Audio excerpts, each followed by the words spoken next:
Welcome to the Empowered Living Zone, where you can create the life you crave. With me, Dr. A, as a psychologist for over 30 years, a transformational life coach, and an expert in self-empowerment, my life's work has been inspired by the beautifully powerful resilience of the human spirit. We will share stories and successes of people who have not only overcome personal adversity, but have used their traumas and hardships courageously as a springboard into greatness. Create positive transformational shifts on your way to achieving phenomenal success. Get ready to level up as you move beyond the challenging terrain of your life's journey into the empowered living zone. Ignited by spirit, fueled by purpose, and guided by vision, the Empowered Living Zone show starts now.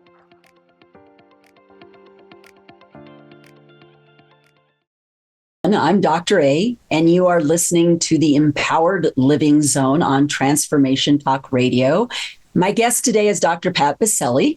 Dr. Pat is an international award-winning talk radio host, the founder of the Transformation Network and Transformation Talk Radio, and the CEO and owner of Unlimited Possibilities Now, a successful inspirational company. Dr. Pat is well respected in her various roles in the human potential field, and she has received numerous awards for her empowering radio messages. I'm grateful and honored to have Dr. Pat join me today. Welcome, Dr. Pat. It's so great to be here. I'm really excited about this topic because I think there's so much confusion and yet there's so much power in what we're about to talk about, right? Absolutely. Yes. And today we are going to take a deep dive into mindfulness.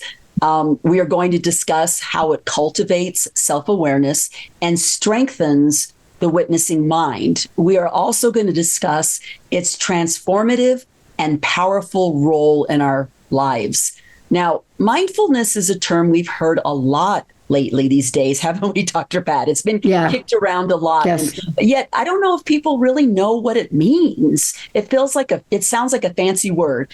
And really, it's very simple. It's extremely simple.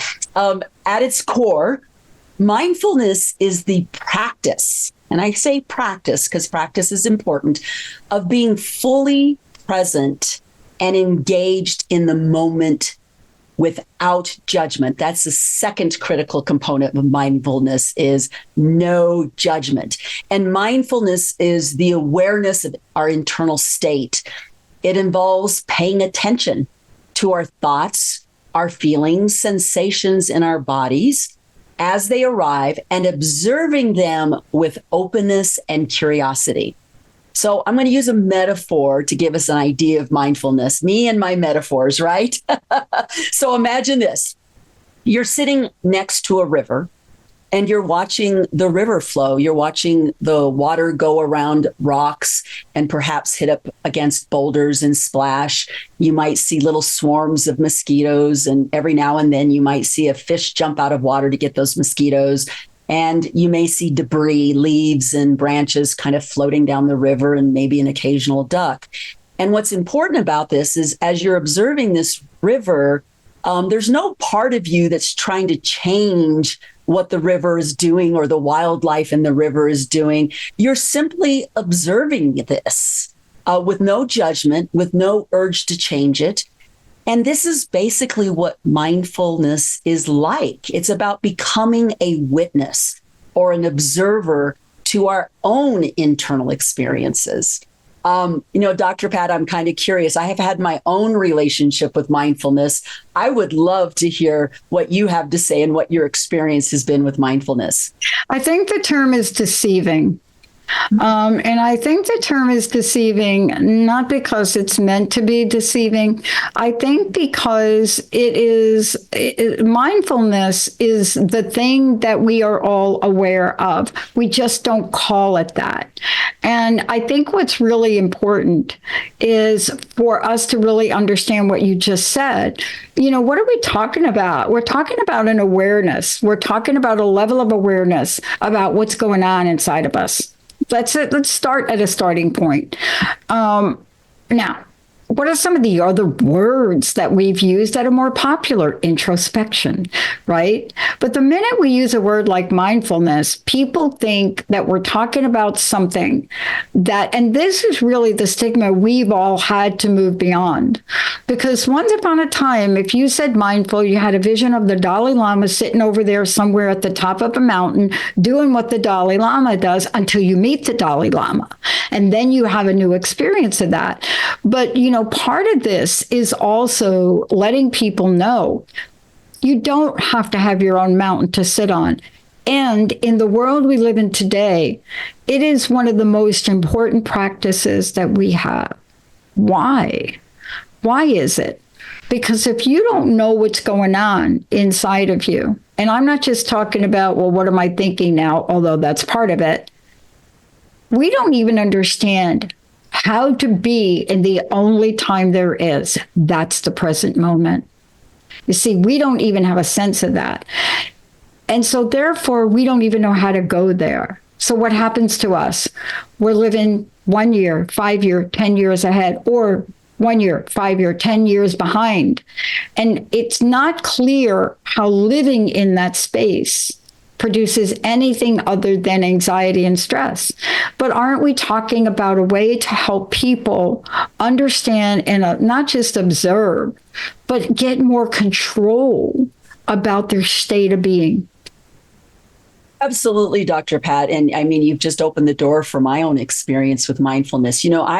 I introduced myself to the concept of mindfulness when I was going through my own healing journey. And one of the things that I recognized was I was having pretty significant emotional turmoil and, thoughts that went along with that, and feeling like it had control over me rather than I managing that. And, of course, it created a lot of angst and a lot of turmoil for me. And I wanted to find a way to manage it. And this is how I stumbled on mindfulness is, okay, I'm having these internal experiences and I feel like they're in control of me and I don't like that feeling. And what can I do about it? And that's what really introduced me to mindfulness. And you said it very well. I think people have a really have a misunderstanding of it. It's not us sitting cross-legged with our eyes closed and our fingers coming to a point. Mindfulness is something that we all have the capability of doing, and it's really just a where are we shifting our focus, which can be challenging in today's world. Where is our focus? Just culturally, our focus is outside of us. We've got our heads in the phone. We're watching streaming devices. We're on the internet. We're on social media platforms. We're engaging with other people. And so this is a muscle. This is a muscle that we can practice with and get stronger. Mm-hmm. We just don't do it. And I think part of it is understanding, why is it so important? Why is there so much buzz about this? Why is it getting so much traction? And, there's a lot of research that's coming out with mindfulness. It used to be, as you said, people thought about mindfulness. You think about monks, in monasteries, and people are like, well, how in the world can I do that? I'm not a monk. My life doesn't stop. And I think what's really important is that mindfulness can be practiced anytime, anywhere, and under any circumstances by anybody. It is something that is very simple. And I believe that individuals may find investment in practicing mindfulness when they realize that there is actually benefit to this. Yeah. The research is showing tremendous benefits in lots of different aspects of our lives. Yeah. One of those is increasing self-awareness. Why is self-awareness so important? Self-awareness is important because if you don't have self-awareness, there's nothing to change. Self-awareness is the first step to changing. So if you're not aware of what's happening inside, if you're not aware of your actions, then you don't have the ability to change that. And so that's really important. First and foremost, that is at the core of this. Well, if we go a little bit further, what does that mean? Well, what that means is when we have that awareness and we have the mindfulness, then we have the ability to change or avoid unhealthy and automatic habits and responses. You know, those knee-jerk reactions that we are all familiar with, that, you know, and then we regret, right? We have those knee-jerk reactions. We regret what we've done. And in reality, we have control over our responses. And mindfulness is at the core of that. So there's that. Mindfulness is also important because it's great. It's a great tool for managing stress and anxiety. You know, when we are mindful, we're less likely to get caught up in worry about the future and regret about the past. We can stay grounded in the present moment where life is actually happening. So mindfulness can get rid of the clutter in our heads that cause stress and anxiety. And there's some other great things that mindfulness does. It improves our relationships. You know, when we're fully present with others, we listen more deeply and respond more thoughtfully. We're less likely to react out of habit or emotion, and we're more likely to engage with empathy and understanding. And this leads to more fulfilling, deeper, more meaningful connections. You know, mindfulness also enhances just overall well-being. When we have the awareness and we are in touch with our feelings and our thoughts, we do a better job at taking care of ourselves. We notice the things that add to our well-being, and we notice the things that take away from our well-being. And here's my favorite part about mindfulness, and I have definitely experienced this. I'm kind of curious about what your experience has been around this, Dr. Pat. I often joke that people who don't have that mindful experience, they're experiencing life. I'm going to use the metaphor of TV. They experience life as reruns in black and white. Now, with mindfulness, what's cool about mindfulness is it brings high definition, you know, prism color, you know, Dolby sound to our experience. It basically deepens and enhances our life experiences. You know, something as simple as, you know, being outside and noticing the beautiful colors of the flowers and the trees, or noticing butterflies and the beautiful butterflies, or, enjoying the laughter of your children, or enjoying your favorite meal, that when you're mindful, it really enhances those experiences.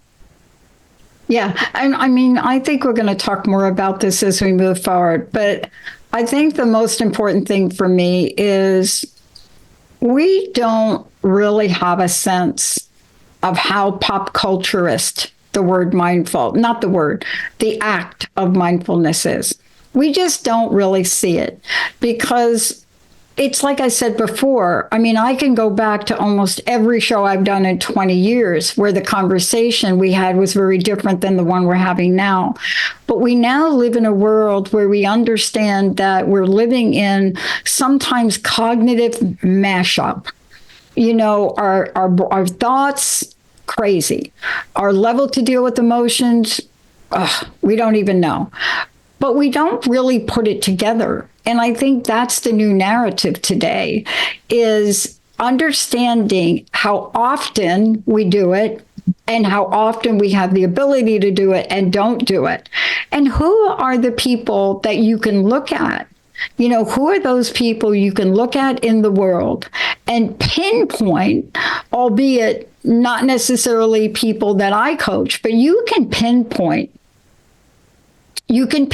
that they're practicing mindfulness. They may not say they are, but you can pinpoint it. How do we know? We just saw Simone Biles win the gymnastics, Olympic trial gymnastics. And if you don't think for 1 minute that twirling, twisting at 1,200 feet in the air required a level of self-awareness, you got to be thinking again. So I think that's part of the conversation today when we come back from break, is why is it so important? And who do we see using it? And do you want what they have? Do you want what they have? That's the question, right? Exactly. My first experience with looking at somebody and and connecting that person with the word mindfulness happened many, many years ago, and the most unusual experience for me. And maybe we'll talk about that when we come back. All right, we'll do that. We're going to go take a quick break. And when we come back, we'll continue to talk about mindfulness and specifically about how it cultivates the witnessing mind. See you in a few.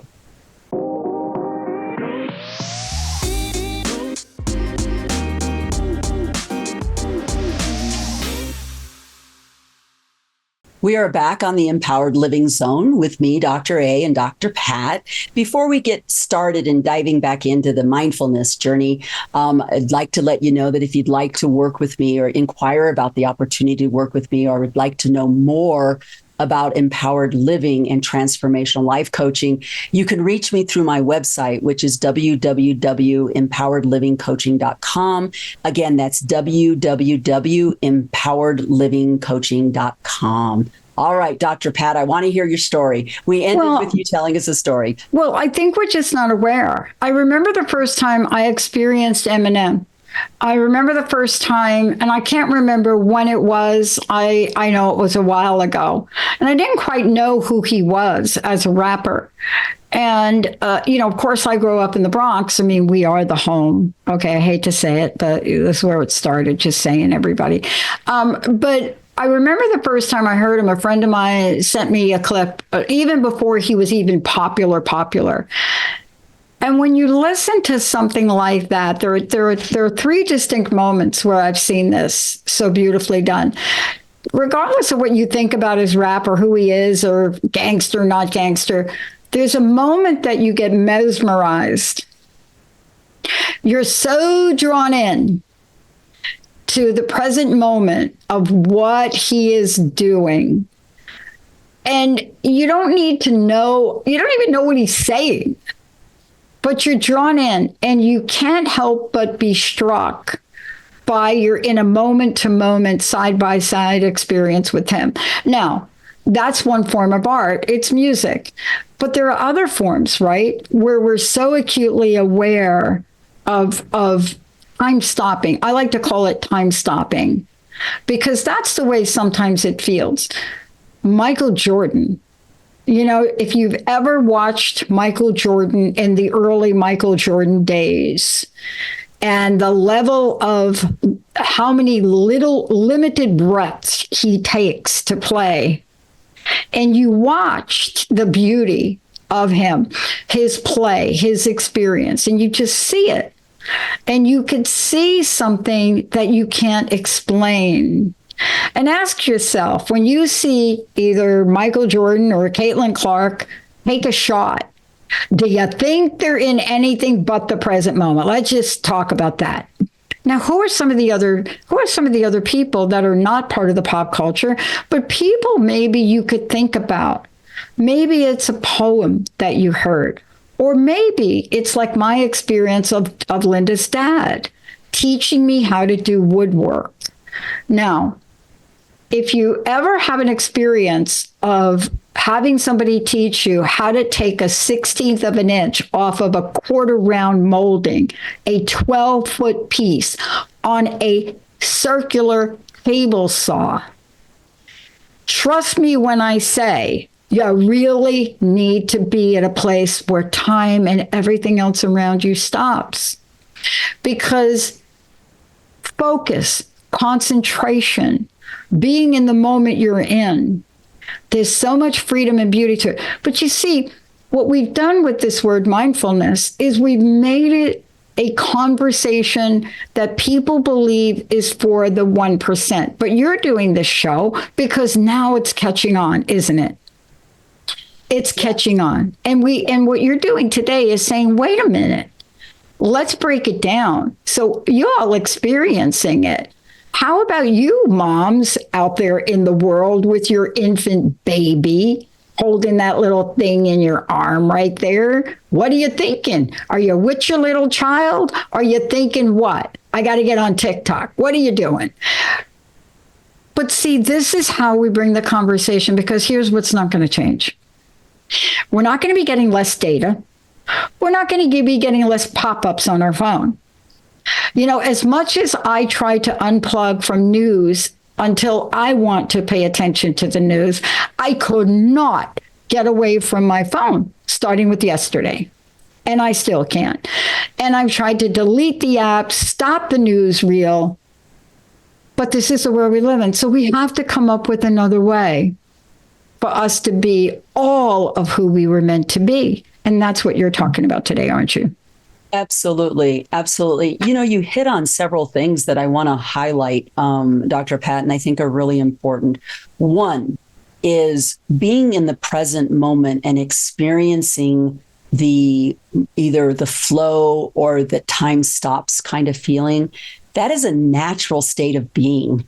That is not something that we have to learn. It is who we are. We've just gotten far away from it. So I want to make that really clear. The stuff that we're talking about is not only accessible to everybody, we all have it, whether we choose to actually lean into that or not is really up to us. So I want to make that really clear.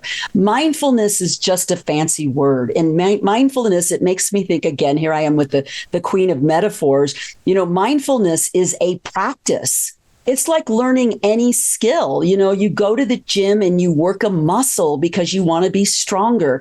Mindfulness is like going to the gym and exercising a muscle. We already have the muscle. We didn't have to create the muscle. It's already there. Mindfulness is something that we already have. It's just whether or not we are going to lean into it. Self-awareness is a product of mindfulness. It's what we get as a result. So the mindfulness is the way or the practice. Self-awareness is the thing that we get from it. And what I want to really go into, because I think this is also really important about self-awareness, this is a piece of self-awareness, and this is what I call the witnessing mind. So this is also really important because not only do we have this practice of going inward and paying attention, it builds self-awareness. It also builds the experience of observation. The observing self. It's the part of us that watches our thoughts and feelings from a distance. So we're not in it.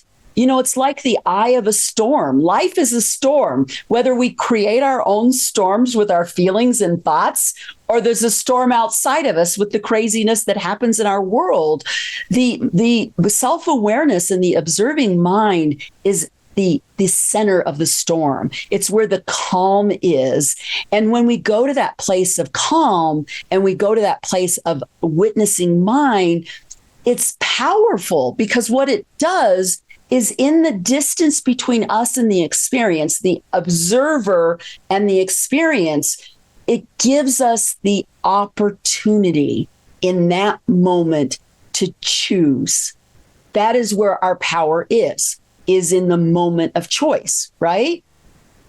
Yeah. So think about, I'm going to use this example. I'm sure we all can relate to this. Think about road rage. This is a great example. You can be driving on the road and somebody cuts you off. What's probably going to be your knee-jerk reaction? Your knee-jerk reaction is to get really angry. And probably for some of us, it's going to lead to some action. We might chase the car. We might, what do they call it? The brake slamming. We might do all these things. And, it's going to create some problems for us. Mindfulness is in the moment going, I'm really angry right now. I want to do this. I want to cut him off. I want to give him something back. And in that moment, as you're observing and you're not, there's no judgment. You're just observing what's happening. You can also stop and say, yes, but is that really going to be something I want to do? Am I going to feel good about that decision? Is that decision really reflective of who I want to be? So it's really important. Mindfulness leads us to this place of power. This is our empowered self because it takes us away from autopilot. It helps us interrupt these patterns, the knee-jerk reactions, the autopilot in behavior and in emotion. Yeah. It was so striking. Those of you out there haven't seen the movie Sully about the captain, the pilot captain that landed the plane in the Hudson. I mean, clearly it's a movie. So let's just say that. However, if you haven't seen that movie, you're going to get a fascinating introduction into how this plays out in real life. How does it play out in real life? You get to watch this pilot have to make decisions, nanosecond decisions, how to know when he is being told, land at LaGuardia, land over here, blah, blah, blah, do this. You have to see it. And first of all, you have to believe, yes, Tom Hanks is an actor, but you get a sense of what it was like in that cockpit. You also get a sense of the pilot and co-pilot, their absolutely practice of mindfulness in the moment. Now, we're using a term mindfulness, and you all may come back and say, that's not mindfulness. Okay, then tell me what it is. Well, it's being in the present moment. Oh, okay. Okay, call it that. Well, it's being able to tap into your intuition. Oh, okay, we'll call it that. But when you define mindfulness the way we did earlier in the show, it's all of that. It's the ability to be self-aware. It's the ability to do that on a regular basis. And that's why mindfulness has gotten so important. It's more than a buzzword now because people are understanding it more and understanding it that in the world we live in today, we have to have an ability to move beyond the chatter. Why? Because sometimes you could take a year to make a decision. Sometimes it takes a month, but sometimes it takes minutes. In this case, it was something like 282 seconds. And you watch the thought process in the movie, right? Because it's a movie, but you can only imagine what it was like to be this pilot and the thought process.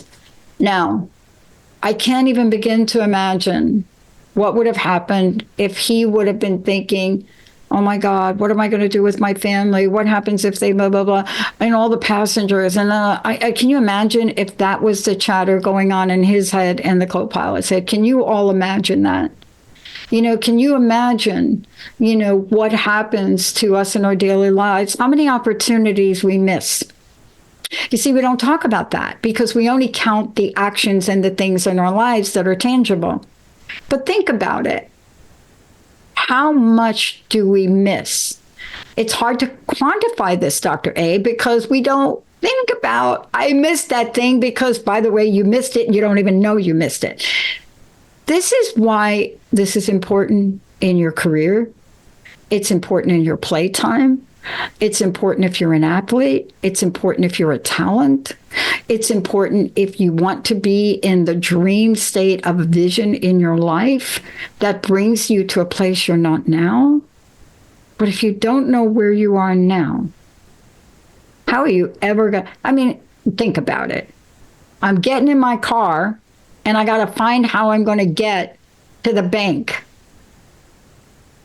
But I can't even tell my guidance system where I am today. It has no clue unless you got like a super duper GPS that's going to track where you are, but it has no clue. And I've been in the mountains where you can't get the GP thing to tell you where you are. And yet you know where you want to go. What happens with that? You don't get there. You don't know how to get there because you don't know where you are. That's a simplified version of how powerful mindfulness is for me, at least. Absolutely. In mindfulness, the practice of mindfulness strengthens that muscle that we all have. When you look at any situation where somebody, whether you want to call it shining, you talk about the movie with Sully and how he was on point. You look at athletes, you look at anybody that when they're in that zone, when they're in that place of full expression and full presence, that is exactly where they are, is in that, just the only thing that exists is that moment. And that is our point of power. That, and I cannot say that enough. I cannot highlight that enough. I want listeners to hear this. Our point of power is in the present moment.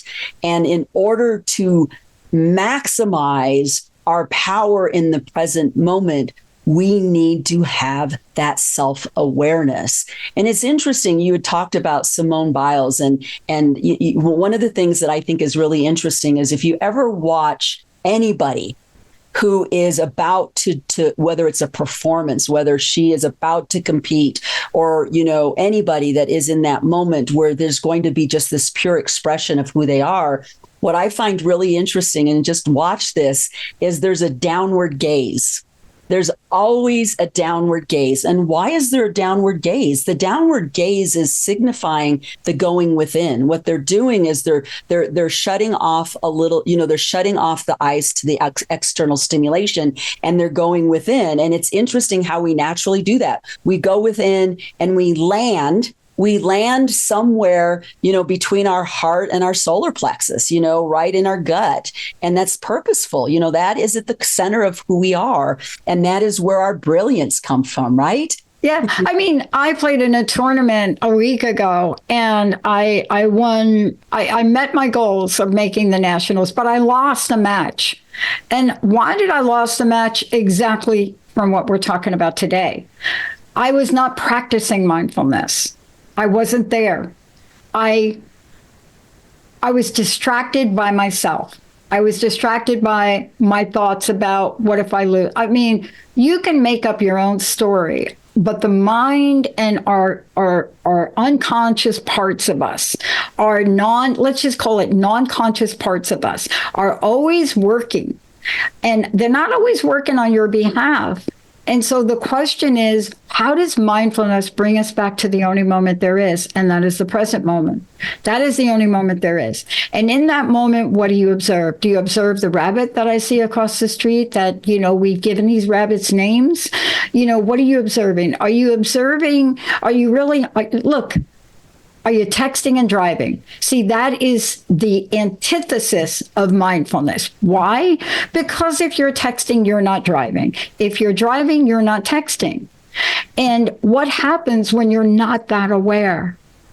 It's disastrous. So think about this from a couple of different perspectives. What if you have a goal in life? What if you have no goal? It doesn't matter. You're never going to be able to figure out your landmark without being completely and wholly in the moment you're in.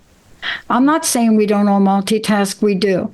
Sometimes when I run a show like this, I have to mute myself so I can check a message that's coming in about our levels, and still do a show like this. There are things that you learn to do. But if you really want to transform your life, you're really thinking about mindfulness. If you really want to reduce stress, how do I stop thinking about my upcoming dentist appointment that's 6 months from now? Seriously, right? I mean, this is what we're talking about. It's such an easy tool. And we'll talk about what it is, right? We're going to talk about but it's so easy. People don't get that mindfulness is the pathway to empowerment. And that's why you're doing this show, isn't it? Absolutely. Yes. Yes, absolutely. And what we're going to do is we'll just take a quick break right now. And then when we come back, we're going to actually talk about how do I do this? What are the practical strategies for increasing or strengthening muscle of mindfulness? We'll be right back.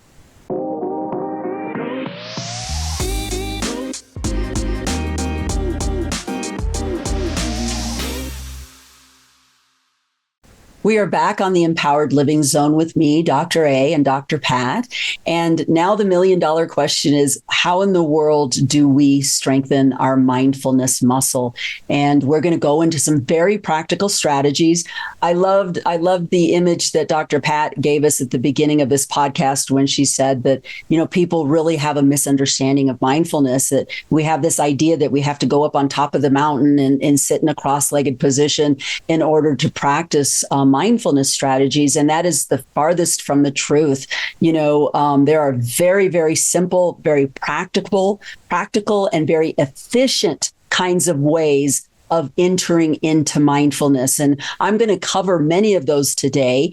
And, I'm going to talk with you, start with this about my own experience. Full disclosure here is when I tried to meditate, I was horrible at it. I could not sit still, and I could not get my mind to still. And so what I did, I thought this was very ingenious of mine because I didn't read it in a book.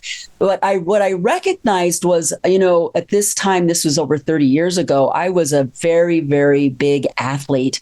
I'm very competitive into very competitive and extreme sports that required being in that zone. I knew what the zone felt like. I just couldn't start with meditation there. And so I did this ingenious thing of getting myself on a recumbent bike, and I would move. And there was something about the rhythmic movement of the pedal strokes. It would calm me, and it would put me in the zone that my body was familiar with athletic performance. That is how I started my meditation journey. And so it can be very simple things like that. So when we think about mindfulness, what are the things that will get us into mindfulness? Typically, these things are some form of meditation and or some form of breathing. And I want to be very clear about, what does it mean to meditate? Again, it does not mean closed eyes. It can be, but it doesn't have to be closed eyes and, in the seated cross-legged position. I'm going to start with the most simple way of kind of activating that kind of mindfulness state, and that is breathing. We all breathe. We all have accessibility to our breathing. It's the most simple way, and it's conscious breathing. And anybody can do it. You can do this anywhere, anytime, for any period of time, and you can practice it daily. And just this simple kind of thing can help exercise that mindfulness muscle. So what do I mean by conscious breathing? So basically what you do is you get yourself in a position that is comfortable to you. It could be seated, or it could be a lying down position. You can decide if you open your eyes or close your eyes. It doesn't matter. And what you do is you bring your attention, full attention, to your breath. You notice the sensation of air entering and leaving your nostrils. You can notice the feeling of your chest and or abdomen rising and falling with breathing. And what you do is, as you breathe, you observe the experience with neutrality. There's no judgment. It's just an openness. You're just open to the experience. You just notice the natural rhythm of breath through your body. And your mind is likely going to wander. You'll start to think about the grocery list or the thing that you didn't get done or the email you didn't send. And it's perfectly okay. Be patient with yourself. This is very normal. The brain just wants to think. That's what it does. All you do is you just bring your mind back and your focus back to the breathing. And so this is the most basic, accessible way or pathway into mindfulness. Another way into mindfulness is what we call body scan meditation. And basically what this practice involves is just bringing your attention to parts of your body. You can start with your feet, and you can go and bring your attention to your feet. And what you do is you notice, is there anything that I noticed about my feet? Sensation. Are they cold? Are they hot? Am I experiencing pain? Are there pins and needles kinds of feelings? And you go from your feet, and then you go up into your calves. And you ask yourself the same kinds of questions internally. What is the experience? Sometimes you'll feel tension. You can decide to try to relax. You can activate the muscle, and then you can release the muscle and experience that. You can go up into the knees and into the thighs and buttocks and lower back and abdomen and chest and upper back, all the way up into your head and your arms. And you can go as slowly as you want or as quickly as you want. And again, what it's doing is it's exercising that internal focus muscle, the mindfulness muscle, just by focusing on your body and the sensations of the body, of what you feel in your body.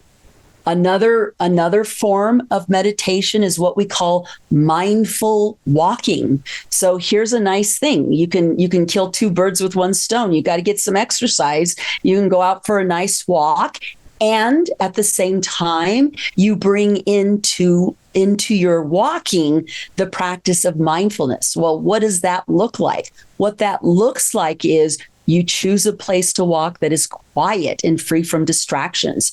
You walk very slowly and deliberately. Pay attention to the sensation of your feet touching the ground. Engage your senses. Notice sights, sounds, smells. Feel the way your body moves in space, and just be present. Keep your mind right there in that moment. You can do things you can do mindfulness kinds of practices with daily activities, eating, washing dishes, taking a shower, folding laundry. All of these very simple daily activities give you an opportunity to engage in a mindful kind of way. What's important? Slow down, be deliberate about movement, pay attention to sensations, engage your senses around these very simple daily activities, and move very slowly. It will work this mindfulness muscle. And of course, we've got our most probably formal way of mindfulness, and that is meditation.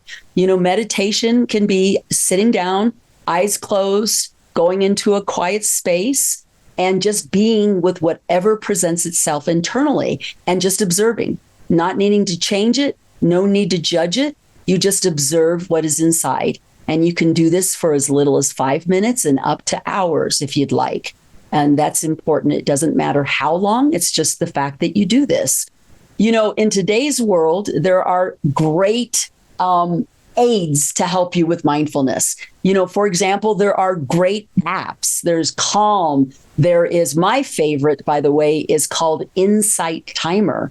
And it's it has tens of thousands of guided meditations and breath work and all kinds of things that can help you, especially as a beginner and you feel like that muscle is just atrophied. It can give you the structure that you might need to do meditation.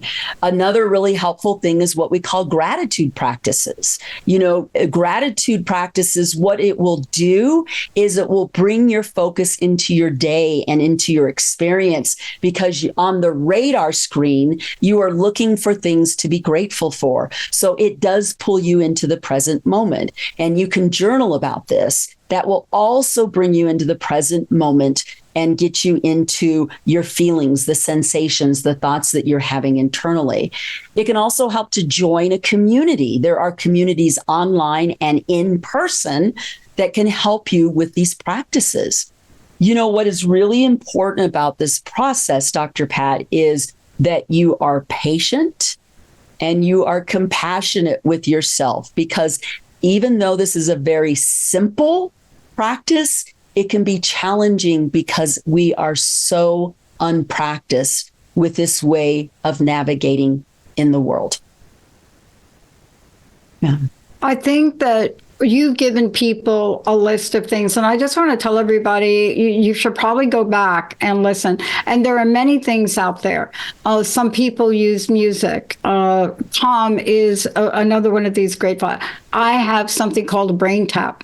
And brain tap for me it's a longer process. And this is a tool that I use because I'm usually agonizing over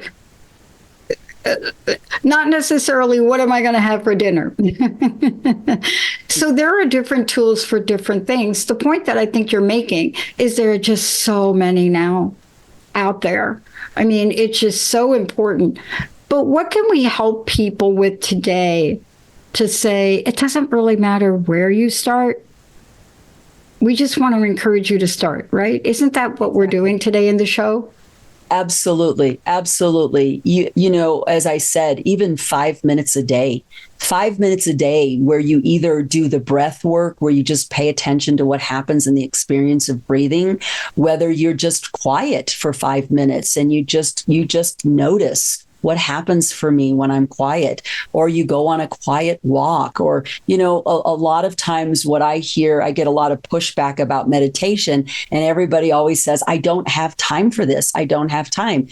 You don't need to make time for this because you can integrate it in your daily activities. You're folding a load of laundry and you can be very, very purposeful and present in the laundry. You can feel the warmth of the towels on your hands as you're folding them, or the smells from the detergent or fabric softeners, or just the movement of folding. So you're being efficient with your time. You're getting a task done that needs to get done, and you're practicing mindfulness at exactly the same time. So there's an accessible point for anybody, and it's very, very simple. It's not a hard thing to do. And I want the listeners to understand that this is not hard. It's just something that they're not used to.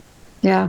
You know, if you go back generations, what you find is that mindfulness was practiced on a regular basis without even calling it that.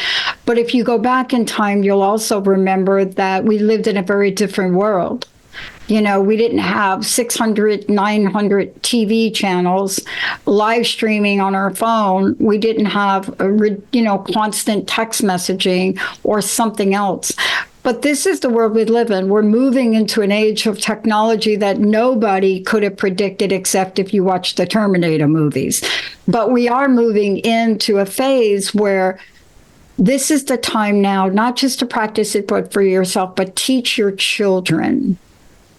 You see, teach your children, teach the people around you. If you ever watch, let's just call it teams, they could be business teams. There are moments of great teams that you watch work together where they take time for this their own way, but they do this. And there's a reason that it's in more demand now than it's ever been before. Because Einstein said it better than anybody, you can't not solve the problem at the level it was created. Mindfulness solves the problem at the level you need. Exactly. I think that's a great point. And again, it just really highlights not only the simplicity of this practice, but the power of this practice, that when we go within and we connect with that part of ourselves, it's a creative place. It brings in new information and creativity that a situation may call for. Exactly. Yes. Well, and I'm hoping that this is a great starting point for the listeners, that as they've listened to some of our ideas and strategies, that it doesn't feel so big and it feels like it's something that they can do. You can just incorporate this 5 minutes a day, and it's just about going within and cultivating that practice and increasing self-awareness and strengthening the witnessing part of the mind, and recognizing, the payoff in that there's tremendous payoff in our doing this and in practicing mindfulness. And I'm hoping that the listeners actually experience that in their lives. So, I know it's time to end for today, but before we end, if you are curious about empowered living or transformational life coaching, or you'd like to work with me personally, you may contact me through my website at www.empoweredlivingcoaching.com. Again, www.empoweredlivingcoaching.com. Stay tuned for the next podcast of the Empowered Living Zone. Join us every first and third Tuesday of every month at 12 p.m. Pacific and 3 p.m. Eastern Time. Have a great week, and we'll see you next time. Thank you, Dr. Pat. Great.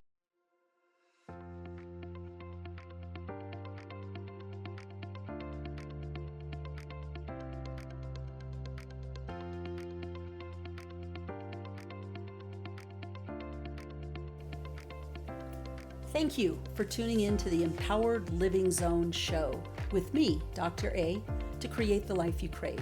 Tune in on the first and third Tuesdays at noon Pacific Time on transformationtalkradio.com and get ready for another show. Say yes to creating positive and empowering change in your life and move beyond life's challenging terrain into the zone of success.